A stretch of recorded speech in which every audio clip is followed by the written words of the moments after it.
Hello, everybody, and welcome to the world's favorite youth baseball podcast, Clearing the Bases, featuring Coach Jimmy Filangeri.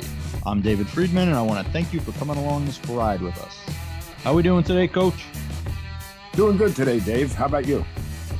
Oh, we're all good in the hood here. We are getting into fall season, and I understand there's a little bit of changes on the horizon for you as far as that goes. Yeah, sure. I guess we should probably talk about that. I decided to take the fall off from coaching travel baseball, but I'm still working with the varsity team at the high school, helping out them sporadically when I can to help them along and still be involved, because you know me, I can't sit still for that long. So it's a little different because I feel like I have a lot of time on my hands now because I'm usually doing both. Right. So what's happening with the travel ball club? Where do we start? Let's put it this way. I just felt like I needed a break. You know that we've spoke many times about a lot of issues that come up with travel baseball. And I think that this summer kind of hammered a lot of those issues home with me. And I thought that it was probably time to take a step back and reevaluate what I'm doing. Well, that makes sense. If my memory is correct, and that's always a dicey proposition, I'm going to say you probably have 14 years straight of coaching some kind of a travel team, whether it be because you were one of the ones that you took your all-star team and essentially turned it into a travel team for the rest of the years to keep the boys playing together. So I'm going to say, yes, somewhere around 14 years straight. It's probably about right with travel baseball. Yeah. Right. Yeah. Right. Yeah. Aside from just the regular town stuff. So, yeah, I mean, it would make sense that at some point it's with everything from your professional life, your personal life, baseball, taking a step back and kind of recharging the batteries probably can do you some wonders. Yeah. And I also feel that instead of looking at things from the inside in, what I'm doing now is I'm stepping back and I'm kind of looking at things from the outside in, which is a totally different perspective. And I'm really contemplating what is best for the players and how do we give the players what they really deserve in this travel world. Sometimes I feel like people are just not getting what they should be. And I think that a lot of things are being moved in the wrong direction. And for lack of a better description, I think it's really just recreational baseball, but it's being played in different places instead of just being played at the local town field. With a lot more money involved. A lot more money. And you know, again, I got to be careful what I say because I don't want to insult anybody. I don't want to hurt anybody's feelings. But a lot of times I feel like people are paying an awful lot of money for not much. We'll say that. Right. They're getting additional. It's the whole quantity versus quality thing. They may be getting a lot more quantity of ball, and there's something to be said for that. If a kid just wants to play some extra balls, the kid is not a superstar. The kid does not have the drive, the desire, the basic physical tools necessarily to get to a high. They have no intention of going to a D1 school, but they love playing ball, or they love playing ball, and they want to get some more innings in. Then there's a place for that. But from what I've seen, and obviously you're a lot more involved with that part of this sport, it seems like more and more teams are getting away from that and just calling themselves, scout teams and prospect teams and these things, these terms that we throw out there that makes it sound like it's much more than it is, and allows those people to charge more because they're going to be getting such expertise in the coaching end. And that doesn't seem to be coming through in a lot of cases. Yeah. And there's plenty of blame to go around. And it's not that I want to blame anybody. I just think that it's kind of the culture that's been created over time where there's so many travel teams. There's just so much going on that people have really lost sight of what we're really supposed to be doing here. And I'm going to go in the direction of the parents right now, because one of the things I hear all of the time is that we don't play enough games. We don't play enough games. We need to play more games. And it's like, well, no, we need to practice more.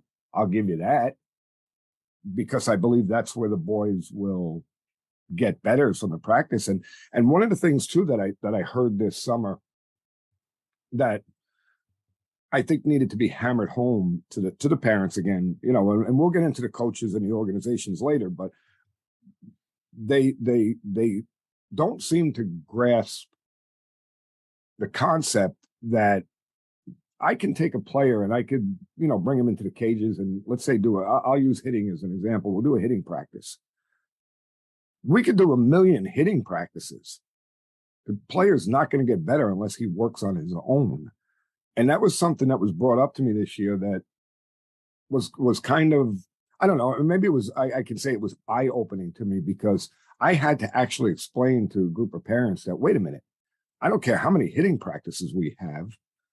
If they don't work on it in the whatever 2-hour hitting practice we have, if they don't take that information and work on it on their own, then they're not going to get better. Right. Use a school analogy. I mean, your hitting practice is the classroom, and then there's the homework. And we learn very little the first time we hear it, and it doesn't matter what it is, whether it's sports or it's business or it's a history lesson, whatever. We learn very little the first time we hear something. It's about the repetition, whether it's the mental repetition, the physical repetition. Obviously, for baseball, that goes hand in hand. But right. And what was interesting was this year we were having a hitting practice at one point. It was the same issues over and over again that we were working on. At one point, I got a little frustrated, so I called the whole team together. I said, okay, guys, I said, let's go over a few things. Without getting into great detail, I have certain principles that I believe should be present in a swing mechanically. And I went over it with the boys, and I asked them a series of questions. Where should we be making contact with the baseball? Bang, they all knew. What initiates the swing? Bang, they all knew. And again, I went through a series of questions like that, and they all knew. They all knew exactly the right answers. So I said, then guys, you got to explain something to me. I said, and I know the answer to this question. Why aren't we doing it? Why are we still having the same problems? And, they all kind of looked at me and, with that blank stare. And I said, guys, it's because you're not working on it at home.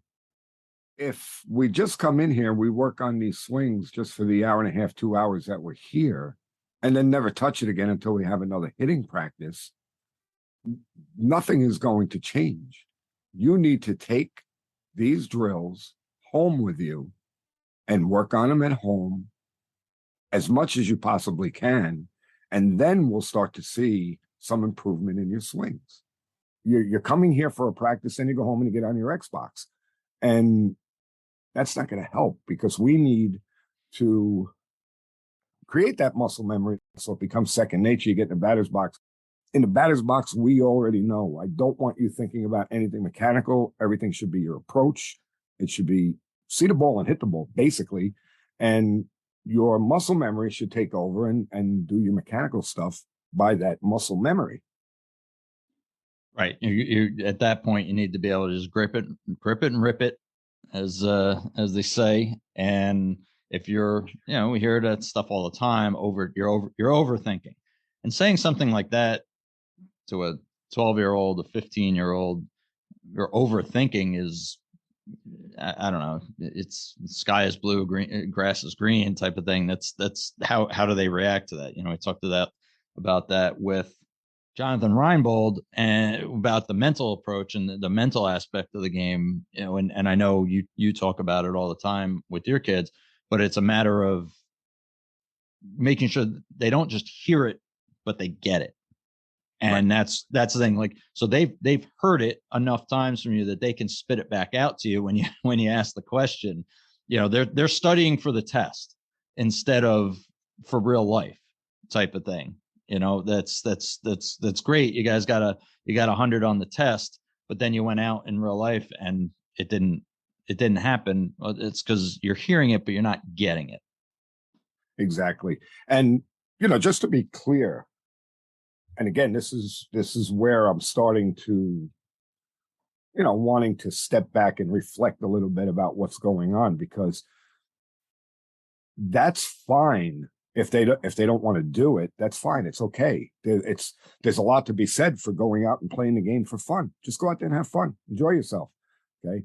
But it's being sold as we're an elite this, we're an elite that, we're going to do this, we're going to do that. Well, that takes certain type of player to be able to put that together. Okay. So again, this is something that over the summer I kind of noticed, and I said, wait a minute, what are we doing here? If this is just for fun, then that's fine. Then we'll do the best we can. We'll go out there, we'll have a few laughs, and everybody will be happy. But do I really want to do that? Right. Is that the type of coaching that you want to be involved in, and knowing your passion for player development? Obviously, that's fine once in a while, do an inner squad or something, Right. Like that, have a wiffle ball game and pizza at the end of the year, but that can't be the day to day for somebody like you.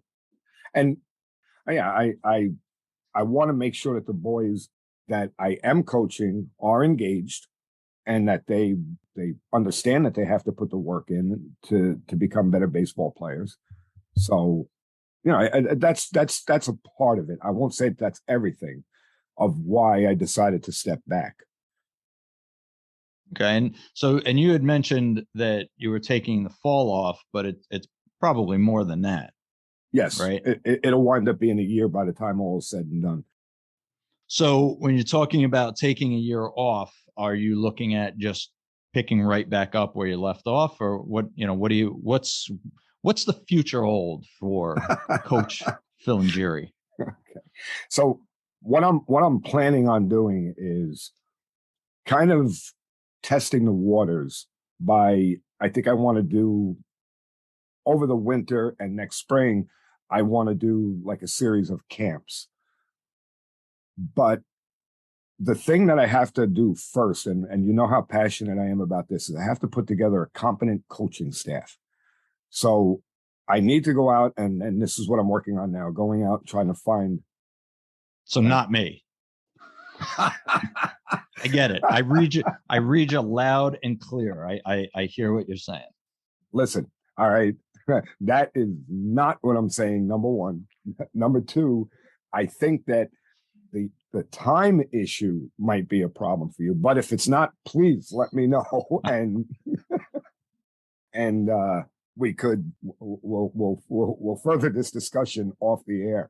But I think that's what I need to do, is to put together coaching staff first, run a series of clinics to see if there's any interest in what I'm trying to do, and then really try and put together something for next fall where I only have 2 teams. I don't want to go into this saying that I need to have 10 teams because I need to make all of this money. No, I don't want to do that. I want 2 teams. They're manageable. I could work with both teams and make sure that everybody's getting what they deserve.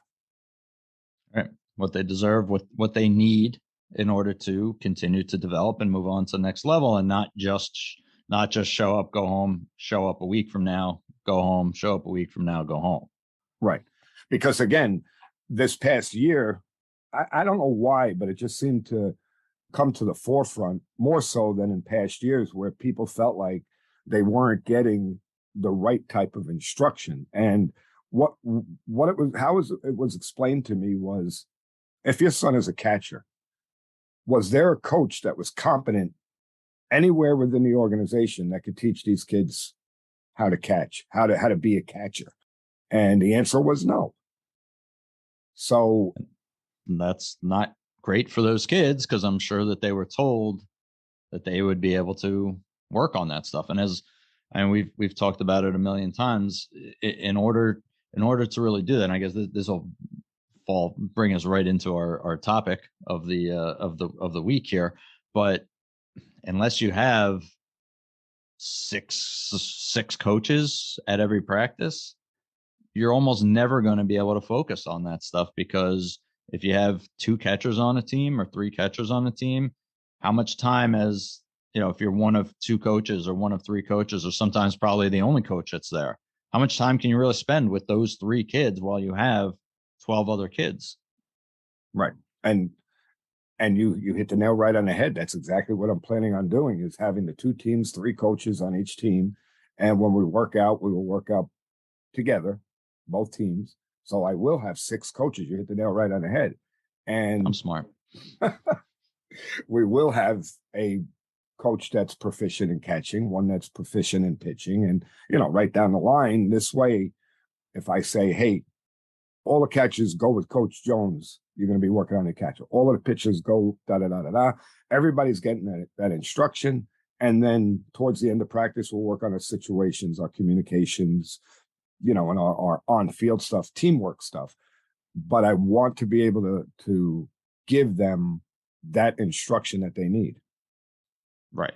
Well, yeah, I mean, that's great. And it's the type of thing, I think your main challenge is going to be really differentiating yourself in your not building of the teams. You're almost in your marketing, because everybody says they do that.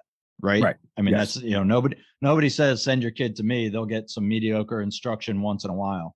Everybody talks about like you said, like the high level, the elite, this prospect team, scout team, that kind of stuff. So to me, I mean, your name recognition locally will carry you to some degree, but that'll be the important part of it, to really differentiate yourself. It's almost like, hey, no, I'm serious this time. Right. with this one, like, this really, really, really, I promise, is going to work. But and then once you get going, then the word of mouth will spread, and that's how you'll be able to build it. Well, that's the idea of doing the camps first. So if I do a series of camps and people come and they see how we're conducting a camp, and that it's done professionally, and that everybody's getting the instruction that they need, like you said, then the word starts to spread. So maybe the first camp you get 20 kids, and then they tell their friends, and the next camp you're getting more and more and more. And next thing you know, you have a pool of kids that you can reach out to and say, hey, listen, in the fall, we're going to start traveling. Are you interested? And just take it from there, knowing that moving forward, they will be getting that instruction. All right. No, that sounds great. And in the meantime, like you said, you can continue to work on the plan. It's so much easier to set anything up when you're not already doing it. Yes. Because obviously, limited number of hours in the day. So with you actually having some free time in the fall and winter, which you're not used to, that gives you the opportunity to actually set this up, do all of your homework to get yourself in the right position. So this sounds great. And I'm really looking forward to seeing what the end result looks like from the sideline. Well, look, now that you opened up the door, you may not be on the sideline. So yeah, well, we'll see. Like I said, it's that's a time issue. You know me, if you're willing to do it, absolutely. But yeah, we'll talk. We'll see if you can meet my my guarantee fee. But we did touch on what we just talked about is really important. A big topic that we want to talk about today. We're talking, a lot of it has to do with, and enter your Allen Iverson quote here, practice, because we are talking about practice. And it is extremely important. And a lot of people would, well, I don't know, you could get into a debate. More important than the actual games is practice. And we want to talk about, we'll go through a couple different kind of levels here, because so we're talking about practice and practice planning, setting up your practices, what's most important, what should you really be looking for, how to run them. We want to go through, obviously this is not a visual medium, and some of the stuff that we're going to talk about would probably be easier if we had a whiteboard here in front of us, but we can get information out to the listeners on either on the Twitter at the CTB show. Again, as always, you can email us at clearingthebases@gmail.com with any questions, or if you want any additional information or ideas that you have for us. But bottom line is, we want to talk about practice. Absolutely. Practice is really, again, at the youth levels, practice is everything. Like I had mentioned before, a lot of people, we need to play more. I never hear anybody say to me, "Hey, coach, we really need to practice more. Let's do less games and let's practice." And So, really, and I'm going to tell you, I'll interrupt you there because I can touch on this right from the get go when we first met a million years ago, and your son is in baseball age is a year older than my oldest son. So you were obviously a year ahead of me as going through with the like the coach pitch ball and then the actually starting with the live pitching, and you were the league director over my son's league, and this and I was an assistant coach at that point, and I remember having this conversation with you when we had like when the schedule was set up because you were responsible for setting up the schedule for the the games and practices was more we were on our own, and I remember having that conversation with you about it seems like the schedule is a little light and you coming back and explaining your philosophy. So this is even going back to when you were in your infancy of coaching just rec ball and maybe all stars at that point. One I think you may have had one season of all stars under your belt, so you certainly weren't as developed as you are now. But even back then, you were putting forth your philosophy on the proper way to develop these kids is to focus more on practices than games. And so that's something that has stuck with me. And I'm going to go out and say we've never had this conversation before, even off air, but that's always stuck with me as something that you changed my perspective on player development with that conversation that we had. that's interesting, Dave. I'm gonna be honest with you. I don't remember having the conversation.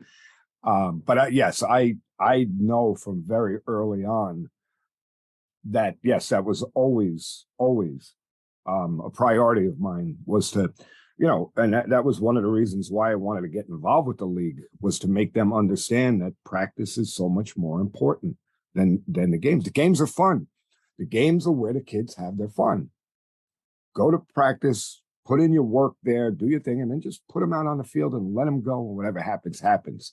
But everything has gotten so upside down. Again, this is my reason for doing what I'm doing this next year is that development piece of the puzzle. The games are not going to be good if you don't practice.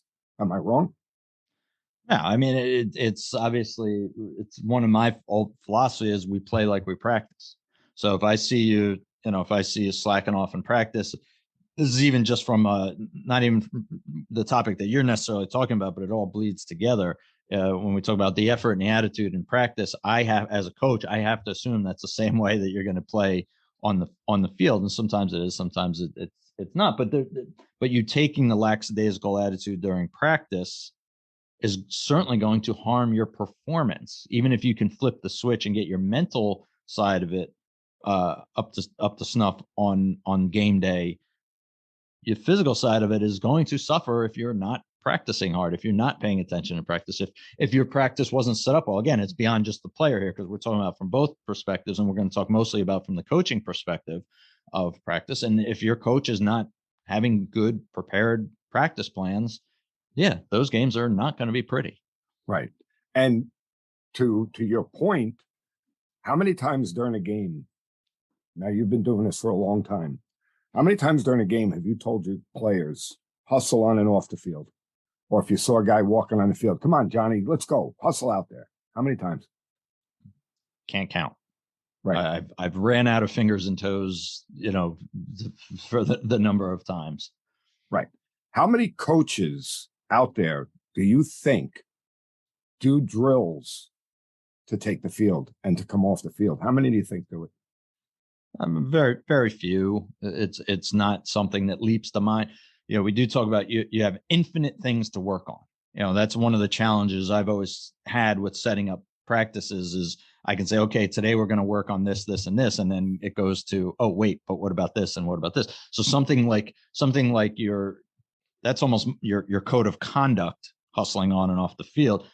That just keeps getting pushed down. As simple as it would be to add it in, you just don't think about it.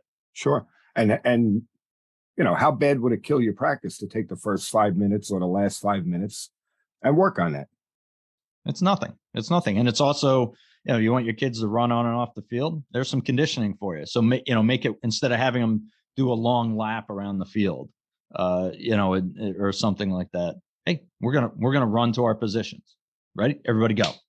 Right. So you're killing two birds with one stone. Right. And now it's maybe saving you time. Right. Which is one of the things that most volunteer coaches and amateur coaches need to learn and they need to hear is that a lot of drills that you do should have dual purposes, because you're being more efficient in your practice. Because again, like I'm thinking of a drill right now where I do quite a bit, where we're working on cutoffs and backing up third base at the same time. And I mean, having our pitchers back up third base at the same time. So we're not wasting time on doing those two things individually. We're doing them together. And it's more efficient. Right. And efficiency is going to be key with this stuff, again, because you might have 2 hours, an hour and a half, whatever, to get done what you need to get done. And once, there's, well, and again, we're jumping all over the place here, because there's practice planning in the preseason, like your winter workouts and that's one topic. And then there's practice planning once the season actually gets going, where you might have 3 or 4 games a week. And obviously you have to modify what you're doing based off of A, your time, and B, what you've been seeing in the games. Now that should be leading you to what we need to work on. Right. And but there should be, and I agree with you 100%. We've talked about it many times. If we didn't do a rundown correctly during a game, then yes, we're doing that in practice. We're doing that next practice. But every practice should have your staples. So catch play, number one, we always have, our catch play during a game.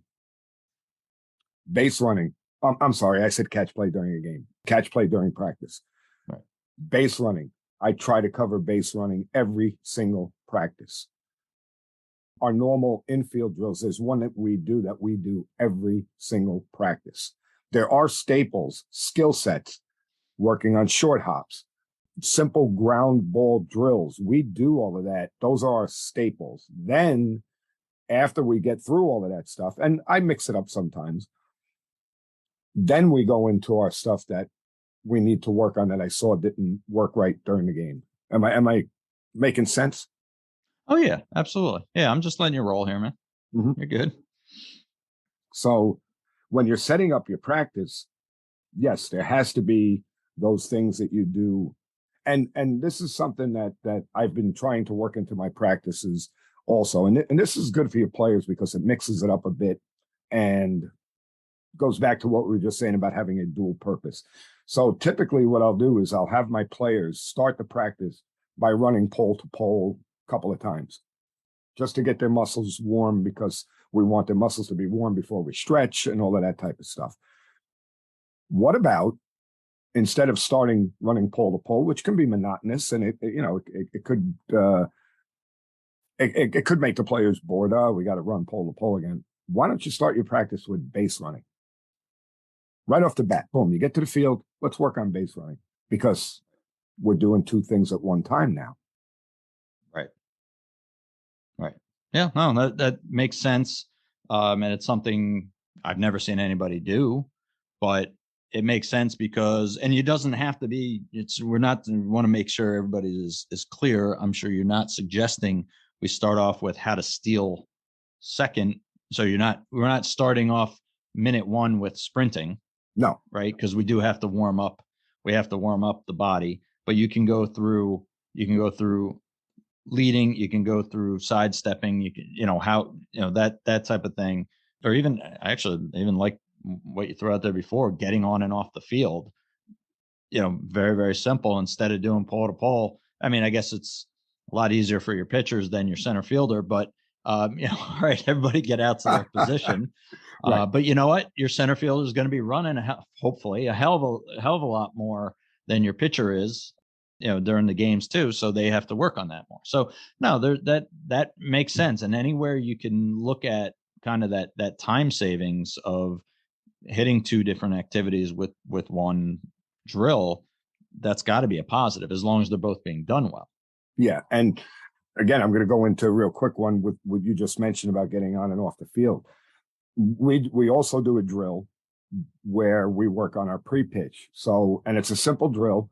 A lot of times I'll do it where I'll line the boys up and I'll just take a ball and I'll drop it from different heights. So when the ball hits the ground, you have to be on the balls of your feet.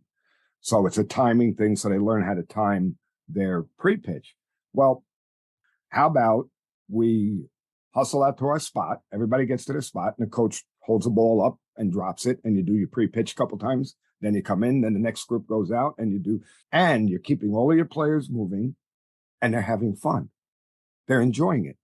It's not like, oh, we got to run out and we got to run back in. No, there's a purpose. You're going to run out to your position. Boom. We're going to work on our pre-pitch, do it, whatever, half a dozen times. You drop the ball, they get into their pre-pitch. And then, okay, guys, boom, they hustle back into the dugout and the next group goes. Well, that makes sense. So, Yeah. I mean, this is one of the cool things that I get out of when we have these conversations is just even within our conversation, we come up with stuff on the fly that wasn't on our rundown sheet. That it's not something our producer went over with us. One of our producers, and yeah, you just start getting ideas. I'm constantly just like jotting stuff down. So when it comes to practice planning, I guess the most important thing is, in fact, to have a plan, right? Absolutely. Absolutely. You have to have a plan. Now, I have a certain way of doing it, or I shouldn't say that. I should put it this way. My preparation and my planning has gone through an evolution. So I used to be very, very rigid in how I did it. I actually had a form that I used. I filled it out. I put in the times. I did, it was very, very structured. And then I realized that it doesn't have to be that structured. You could just take a piece of paper and just write down, we're gonna work on our staples. We'll do our skill sets, we'll do our running, we'll do our stretching. And then I'll jot down a few things and make sure we go over them.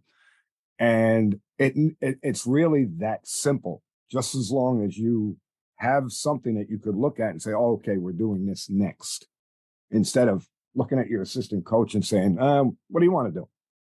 Right. And just, all right, guys, go out to your positions. We're going to do batting practice. Right. Falling asleep. And that's the thing. And we got to talk about this stuff I'm going to say it's more important for the younger group. Because obviously, I mean, we tend to focus a lot of our conversation on our travel ball kids or our school age kids, because that's what we're doing primarily. But even for the youngest group, again, and I know what it was when I went through it, and I know what it was when I first started coaching, when my son was 5 or 6 or whatever it was, and seeing what that coach would do. And that's what it was kind of like, all right, do a quick warm up where the coach wasn't even really watching. He was talking to parents or whatever. And then all of a sudden, okay, we'll just everybody take a position and we'll just, hit a couple ground balls to you. And then let's do batting practice, and everybody gets 5 minutes of swings. And, and it's something, not knowing anything about baseball, just sitting there and watching this, something has to sink in that this is not going to work. Right. Because it's just like, now part of that is the fact that basically every kid has some ADHD now, and probably did when we were at that age. It just wasn't diagnosed. Right. I sure as hell did. I was called like hyperactive and whatnot, and just told to calm down, sit down, and shut up over and over again, instead of saying, okay, this is what we have to deal with. So now let's deal with it. Right. We can keep banging our head against the wall doing the same thing, or we can make changes and we can deal with it.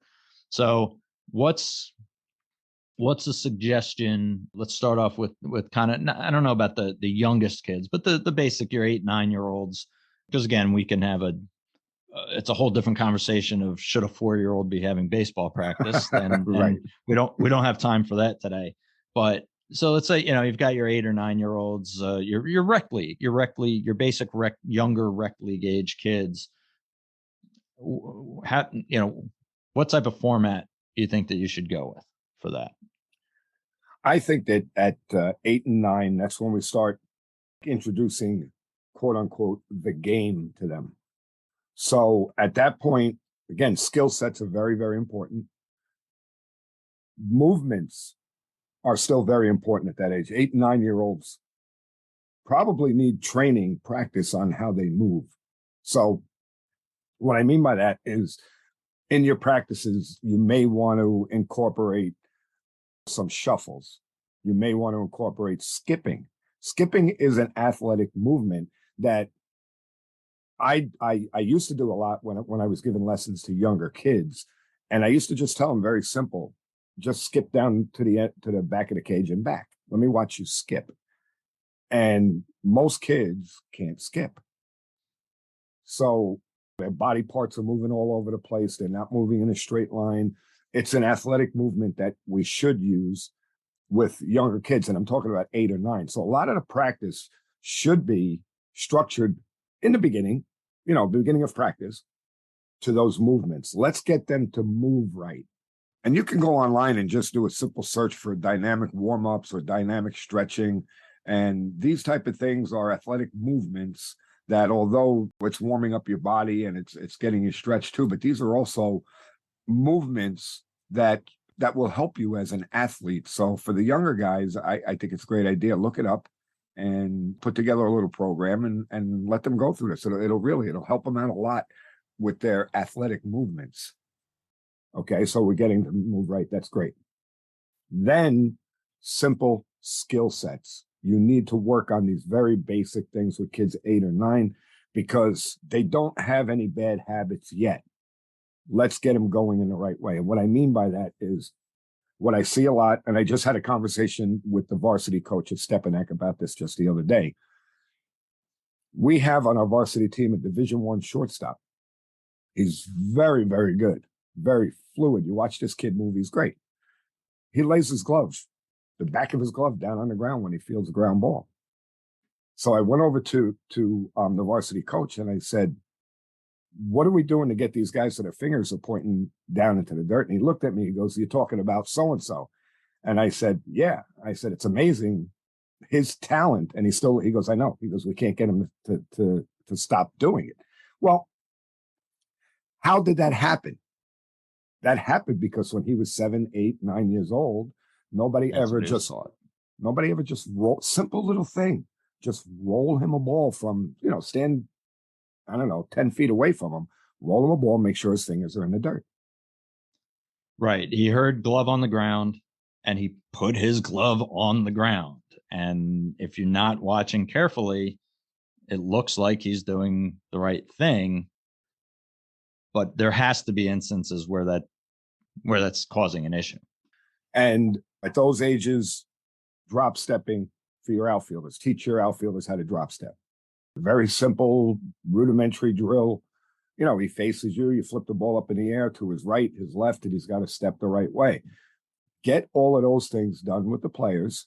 Make it quick, make several stations where the boys are going. And once they're done with all of those rudimentary things, then get into some situational stuff. Do a little scrimmage or whatever you want to do to make it fun. But I think that even at that age, 8 and 9, that you have to do those, we'll call it, scrimmages with the boys in such a way that contact is being made frequently. So I don't care how you do it, but do it that way. Because there's nothing that worse than having kid after kid after kid get up there and swing and miss, swing and miss, swing and miss.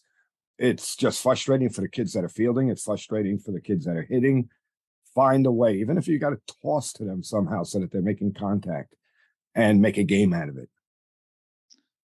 Yeah, it's something I became very proficient at was throwing the ball to the bat. Yes. As in the initial. Now, it turns out that just so happens to have been my pitching career. So which is why I'm here and not coaching for the professional guys. But even before that, think about the things that you're talking about. You need a lot of help at practices. It can't be, especially with the younger kids, it can't be head coach, assistant coach, who may or may not have any baseball acumen, and then that's it. And all the rest of the parents are all just sitting there on the sidelines watching. And it's something I've had this conversation many a times with parents on teams that I've coached when the kids were younger. And we're like, well, I don't really know baseball. Okay. Okay, great. That's awesome. Can you move your arm in an underhand? You know, I wish this was a visual thing, but could you think you could take a ball, hold your arm down by its side, pull your arm back and push your arm forward and let go of the ball? Well, yes. Okay. Well, then now you can do ground balls. You know, you could help with that. You get down on a knee and just roll ground balls to the kids. Can you direct the ground ball to the right of the kid once and to the left of the kid once?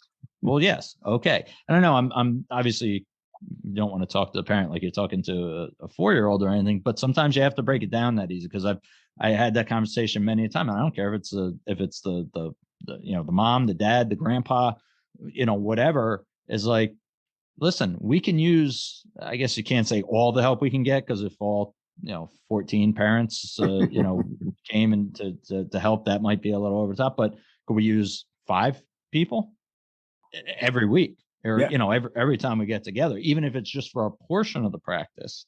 Like I said, you want to work on ground balls with an 8-year-old, you don't need to sit there with a fungo and rip Right. and rip them at them. You're going to be knocking out their teeth.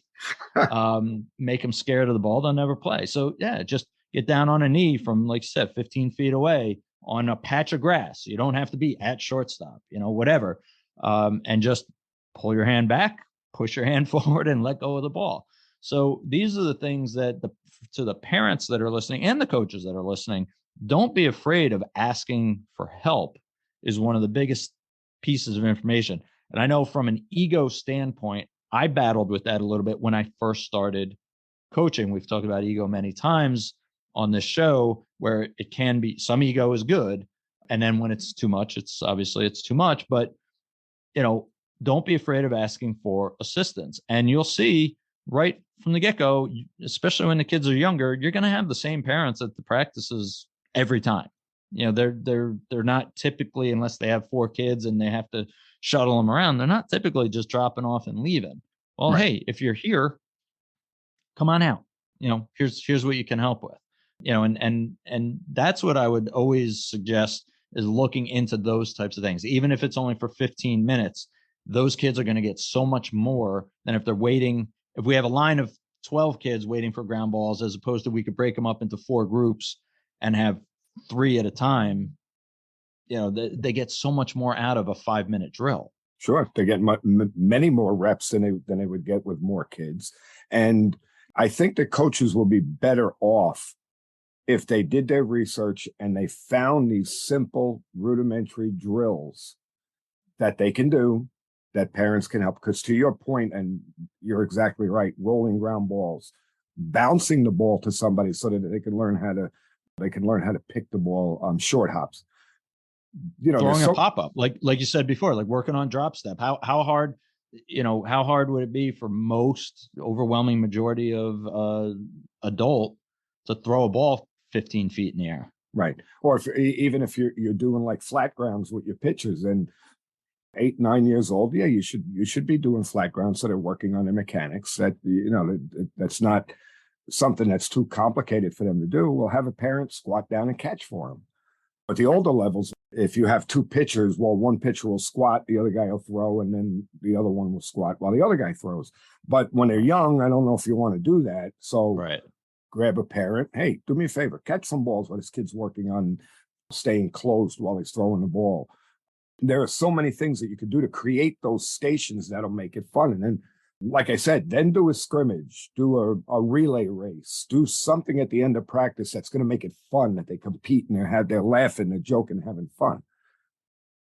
Right. The cutoff lines where you put the kids 5 or 6 going from like home plate to center field, and they can work on the right way to cut. This is what we talked about earlier, like combining multiple things. This is catching, throwing, and learning how the proper positioning for cutoffs and the proper way to transfer, you know, move your body to transfer the ball, but you're still getting throws in where you have to make the throws accurately and all that kind of stuff. Yeah. I mean, that's the type of stuff we always talk about. You have to make it fun. Well, how do we do that? Well, you can't make everything fun, right? Right. They have to have walked away thinking that they had fun, but there's parts of the practice that aren't necessarily going to be fun. Getting down in proper fielding position is almost never fun. Right. That's Right. Right. getting down into that kind of half squat position. I don't know exactly how to describe it, but yeah, I mean that's not fun. But then you can do something with that doing a drill. So the the biggest thing I tell you, make sure you have a plan, have it written down. Yes. Okay, whether it's on your phone or actually written down with notes, depending on how old school you are or whatnot. But you have something there, and then follow through follow through with your plan. And you may not get to everything. I mean, that's one of the things. Like, all right, I'm going to spend 10 minutes on this, 15 minutes on this, 8 minutes on that, and by the time you're done, you're like, oh, I just set myself up for a 3 hour practice. Right. But I would almost guarantee the overwhelming majority of the time you're actually going to have, you could set up some, say, all right, well, this will take 5 minutes, but that didn't include your explaining the drill to the kids and showing examples and all that. So there's another 2 or 3 minutes. So you're probably going to run, you're going to run out of time fairly quickly with most of these things. You may say, oh, I only have 3 drills to work on today. And it'll wind up taking the practice. And then if you wind up, then okay, always have some things chambered as like an end of practice thing, right? Where it's more fun, where you can do a contest, a knockout contest, or a base running contest, getting into a pickle, and how many throws, which runner can make it take the most throws before they get tagged out or what have you. Those types of things. But have a plan, follow it to the best you can. You can't be a drill sergeant with it. You have to adapt to what's going on in front of you, obviously, but have a plan. So I guess that goes to another topic of, where do these plans come from? I mean, you can find a million different videos, probably literally a million different videos on YouTube in terms of different things to do at practice. But what would be your first go-to for setting up practice plans? And we're talking about the younger age groups. Is that Yes. correct? Yes. Definitely, without a doubt, USA Baseball. It's there. It's all there for you. The mobile coach, download it, put it on your phone. This way, if you are at practice, and let's say you get through your drills or whatever you're doing, let's say you get through them quick, and you're like, I'm going to have some time to fill. Well, if you have the mobile coach, bang, just hit you'll hit it right on your phone, and it'll give you another, I can do this drill. Okay, boom, and you go. There's just so much stuff there that young coaches and amateur coaches could use. That would be my first stop. Okay, because that's important, because that's one thing. And I remember when I was starting off with coaching, and even if somebody said, well, have a plan. All right, well, now I'm just going to go back and sit there and rattle my head for things that I've done in the past through all, my playing career. And I go, well, I can't really go through this. I can't go through pickoff moves with my 8-year-old because they're not doing that. Right. But so, well, they shouldn't be, but that's another conversation. But so having a go-to source. So USA Baseball is step number one. As far as my experience, as far as looking at videos, and I've got a decent level of expertise with this stuff. I still find plenty of stuff out there that I completely disagree with. So yeah. If somebody doesn't have that background, and that's the thing in today's, especially rec league, you may, because the number of people playing has been going down. So obviously the number of adults that can coach with experience has to go down. That's how numbers work. So you could have somebody that's coaching a team that never played. Yeah. And you're like, oh my God, that's going to be a horrible thing. Well, not necessarily, because you can prep yourself. And again, that was a conversation I would have with parents, and not to be sexist about it, but especially with like some of the mothers where I look and say they're perfectly physically able, but they wouldn't think of volunteering because they never played. Maybe they never played baseball or softball as they were growing up. And like, again, can you move your arm in an underhand right. motion? That's all we're talking about at this point. I'm not talking about pitching BP to 15-year-olds where the ball's coming back at you at 110 miles an hour. That's a different situation. But No, somebody that has never played and was not quote unquote athletic at a younger age. It's fine. I need bodies at this point. Sure. You know, Yeah. if I can show you this is proper form, you don't think that you can show that to an 8-year-old? Again, we're not talking about advanced trig here. We're talking about getting down in front of the ball, getting the glove down so the fingers are pointing down, not flat out.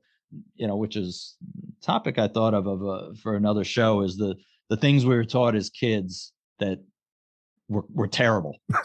that are exactly right. Yeah. And the two of us having been in completely different areas, you down in the city, me in upstate, and I guarantee there's going to be a whole bunch of overlap right on that stuff, just because that's again, this is the way it was always done.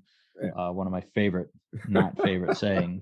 This is how we've always done it. Yeah. But anyway, so having access to that type of thing, and you can take that person, again, mother, father, grandparent, what older brother, whatever, and just say, hey, this is what we're looking for from them. Right. Okay.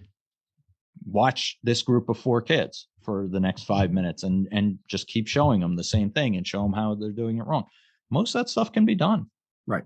Right. I mean, Dave, there are so many things that can be done that are very simple. And I think a lot of time people overlook those simple things because they don't understand how important they are. They want to work on turning double plays. They want to work on, the bigger picture things. They don't understand that, again, varsity practice the other day, we're working on double play feeds with varsity players. And one of the drills that we're doing is when you flip, there's, obviously there's 2 ways to do it. There's, you could flip your wrist when you're flipping the ball up when you're turning a double play, or the way I teach it, where you have a firm wrist and you push the ball towards the other player's chest, whether you're the second baseman or the shortstop. A simple drill is, if you teach it the way I do, with a locked wrist and pushing the ball towards the player's chest, well, a simple drill is to put 2 players out there, give them a ball, and let them push the ball to the other guy's chest, and just do that for so many reps. But if you don't know that, you're not going to work on it because you're thinking, well, that's, you flip them the ball. That's all you do. Well, no, there's more to it than simple. That. Right. Most of the movements are very simple. Right. But you still have to know how to do it. Right. There's still a method. There's still a methodology. Right. To doing it well. Right. Let's say that. And you still want to practice it. So when in the game time, kid goes to flip it and throws it over the guy's head, or he throws it as hard as he can, even underhand, and the kid's 4 feet away, 5 feet away from him, and it bounces off his chest because he threw it to it. Yeah. I mean, just simple little things like that. But get yourself in a position to succeed by doing your prep work. And this is not hours and hours and hours. I mean, I guess day one, maybe it is, sure. You're looking at it that way, but it's, spend 10 minutes, do some research, set up a plan for the day, figure you're going to work on each thing for 5 to 10 minutes, because any longer than that, and you're going to lose the interest probably of the kids, and then do something in the middle to throw them off completely. Like you said, when we're talking about the youngest kids, making sure they're having, all the kids, making sure they're having fun, do something in the middle. Like we always think of closing out practice with some kind of a contest or something. Well, why not do that at the 1 hour mark to make sure that you're keeping their interest? That's something that we don't typically do, but hey, and that may be something you got to change on the fly. We're having a bad day, just as a team. We're having a bad day. Okay, we can keep banging our head against the wall, or we can adapt to what we have in front of us. Right. So, sure. Okay. All right. We're doing a relay race. Let's go right now. It also will help you get some frustration out by watching them sprint.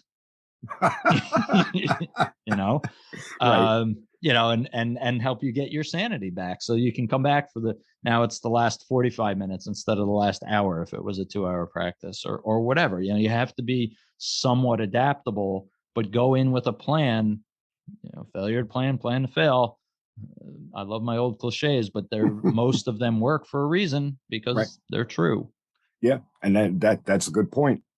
You should have a pulse on what's going on in your practice, and like you said, some days the team stinks it up for the first hour. So let's get their mind off of that. Let's do something fun for a little bit. Like you said, relay race, wheelbarrow race, something that the kids will have fun. They'll enjoy. And then, okay, guys, let's get back to it. And That'll keep their interest. But one thing I'm going to kind of move into a different direction because we kind of skipped over it a little bit. One of the most important things that people need to understand about their practices is have a certain part of your practice allocated for the mental side of the game. So I usually do it in both the beginning and the end. I'll take a few minutes and I'll talk to them about something. But understanding, again, I'll use this as an example. Hitting. I believe hitting is more mental than it is physical. So most guys go into their hitting practice and say, okay, set up the L screen. We're going to throw balls. Okay, swing. No. There should be a mental component to that hitting practice. We're working on whatever, two-strike approach. So make sure that the players understand and spend some time talking to them about looking middle away, adjusting in, get a little bit wider, choke up on the bat a little bit, do that. That's all mental stuff. What's a hitter's count? What's a pitcher's count? All of these things, you have to have time in your practice to be able to explain it to them. Right. So that then in the game situation, it's not a foreign concept. You throw something like that out there, or one of the other players does, or one of the, whatever. And now what are they doing? Now they're overthinking because it's a new thing. And I'm like, oh God, I gotta push the ball towards, in between the first baseman and second baseman. Okay. I mean, you could say that to somebody a million times if they're not prepped to do it and they haven't practiced doing that and thought about it ahead of time. Good luck with that. Right. And like I said, I mean, we see it in the pros all the time. We got these huge shifts on the field, and every game that I watch, I have the same question of why aren't they hitting? Why isn't this person hitting it the other direction? Right. I don't understand. How is that possible? This person's making $5 million a year, and they can't say, I would rather hit it to the side that has 2 people standing on it than the side that has 8 people. I know that math doesn't work, but that has 6 people standing on it. Like that's just amazing to me when I see somebody hit a line drive. All right, normally it's between second base and the second baseman, so normally it'd be a hit, but now it's a simple out because somebody's standing right there. You can't do that math and figure that out. You're not practicing that. Right. That's insane. Yeah, I'm with it. But again, that's something that you need to take as a coach. You need to take time to make sure your players know what the approach is. I mean, I'll say it all the time to my players. I'm coach at third base, and I'll say, okay, guys, whatever the situation is, listen, you have a job to do. Do a job right now. And they know what that means. They know because we've gone over it, what they should be doing. But I'll give you a little story. So this summer, kid gets up at bat, runner at first base. I give the steal sign. Kid swings. Kid had a 0-0 count on him. Kid swings at the pitch, fouls it off. So, I'm looking at him. I'm, kind of tilt my head to the side a little bit and call time. I said, come here. I said, I gave the steal sign. Why are you swinging? I said, it wasn't a hit and run. Right. So he says, oh, okay, coach. So I said, all right, get back in there. He goes back in there. I give the steal sign again. He swings again. So whose fault is that? That's mine. It's a combo. Yep. That is my fault. I guess I didn't hammer it home enough. So when we went to practice again, we had a discussion about that. So, we worked it out. But my point is, if you just go up there and just hit, what that example I just gave is something that you need to know when you're hitting. Right. It's an approach. Yeah. Yeah. So, I mean, we talk about the mental side of it, and to some degree, I think when we hear the mental side of sports, a lot of it is just about yourself and almost like, getting a calm center. We talk about your box breathing and things like that. But there's huge other part of that is learn. And you talk about this a lot about just learning the real way to play the game. Like, again, that's not the physical. It's how the mental side impacts the physical side of knowing with an 0-0 count and a steal sign, if you're swinging, you better be purposefully missing the ball. If you want to swing to purposely miss the ball to give make sure the catcher has to stay down that extra half a second. And we all know, bang, bang plays, that's fine. But if you're swinging at the ball, you're not helping us out any, Right. So if your average is a 250, Okay, that's only 1 out of 4 times that's going to work out for you. And when we're trying to steal and put that player in a better, so yeah, so that's the part of the mental side of the game I think gets lost a lot. Where I think more people are kind of focusing on staying the mental side, staying positive, and just more of the attitude side. But it's the learning the game as well, and that's important, and that's something I'm sure the overwhelming majority of teams do not spend much, if any, time on. No, and I'm going to give you another example. The other day, we were having an inter squad, and there was a runner on first base, ground ball hit to my second baseman's left side. And it wasn't like it was a step or two, it was a couple of steps that he had to move to his left to field that ball. Runner on first, no outs. He tried to make the play to second base. And those are things that, again, it was a great teaching moment. Hey, go with where the ball is taking you. Make the play to first, let him yell tag, and try and tag the guy out at second base. But let's get an out. Those are things that it has to be taught, but unless you do it, the kid is not going to know. So, of course, I don't know where I was going with that. It just popped in my head, so I figured I'd throw it out there. It's another thing when we talk about, again, the another definition, basically, when we talk about the mental side of the game. It's not just your own state of mind. Like that's kind of what I think when I hear the mental side of the game. That's usually what comes first to me is the state of mind. And obviously I talk about it all the time, staying positive and all that. But it's also it's really learning how the game should be played and just that type of thing. Going after, so it's always go after the lead runner.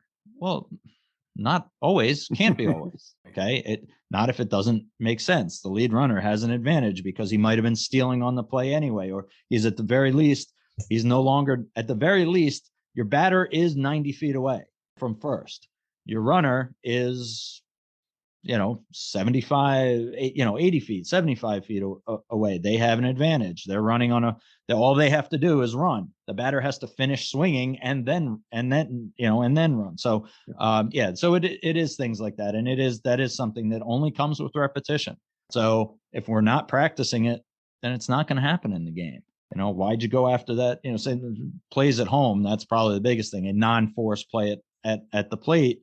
That is how much time do you have to make that decision as a fielder? A quarter of a second sometimes, because once your body's going that direction, it's hard to turn and go the other direction. Again, not a visual medium, so my turning didn't help anybody but Jimmy.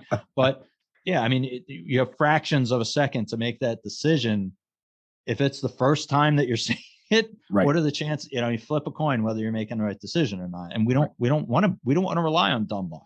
So you have to, again, getting back to what we're talking about here, at practice, you have to work those things so they see it, so that they're accustomed to see it and they're accustomed to doing certain things. Again, I'll use a little simple thing like we were talking about before with using parents, okay?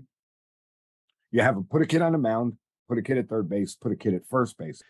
How many times have you seen a ball hit towards the third baseman, hit very hard? The pitcher's coming to get it. The third baseman, there's nobody on base.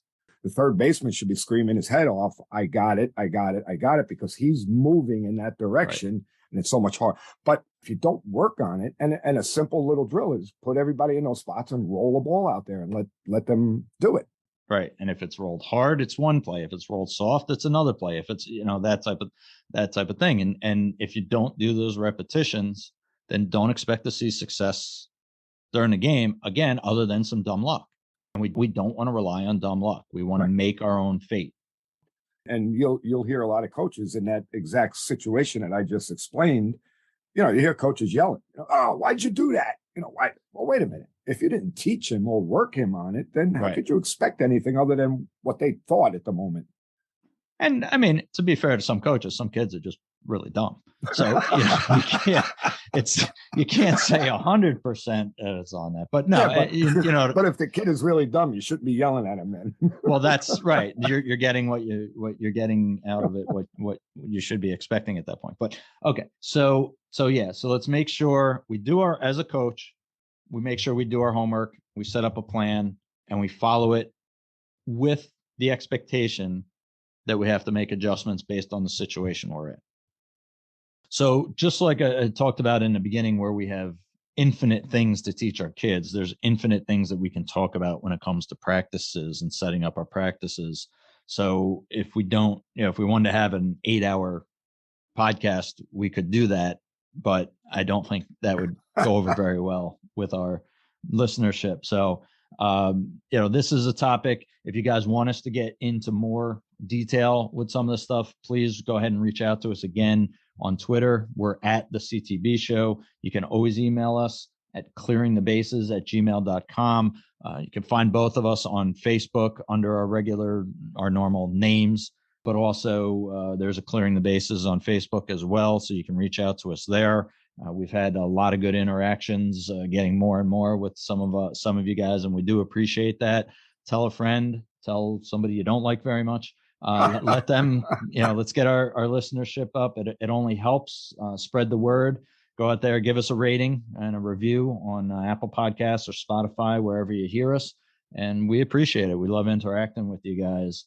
These are the types of shows we like doing because it's just Jimmy and I BSing in some ways, but we hope that you're finding, I think there's a lot of good meat here. I hope you guys found it that way, found it entertaining and found it interesting. And this goes whether it's, the player, the coach, the parent that's listening to this, listen to what we're saying and take something out of it. This is important for your player development, which is what everybody that listens to us obviously should be interested in. This is how you're going to do it. This is how you're going to get to that next level. Even if that next level is just making your junior high team or making the all-star team in rec ball or, whatever that level is. It's not all about Division I and getting drafted into the majors. Just the more your skill set and your mindset advance, the better chance that you're going to have to enjoy what you're doing and the better chance you're going to have of continuing to do it throughout your, not just child, but through your life. So it is something that, there's over 30 leagues and over 45 leagues and over 50 leagues out there, guys that are still playing it because they love the game. So that's what we want to keep going.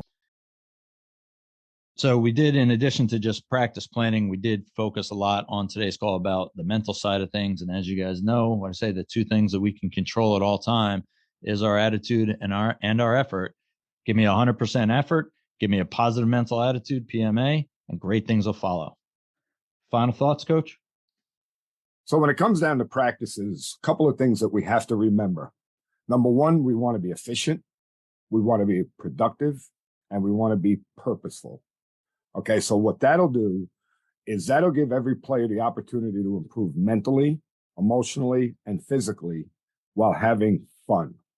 And always remember that these things that we do in practices, you could be creative. If you come up with something as simple as it may seem, use it. You don't have to go and learn stuff that this coach did or that coach did. And believe me, I learn a lot of stuff from a lot of coaches. But one of the main things that I've learned from other coaches is what I just said, is to be creative, make it fun. With that being said, remember, and this is really important for this episode, people don't care how much you know until they know how much you care. Thanks, everyone, and we'll see you on the next one.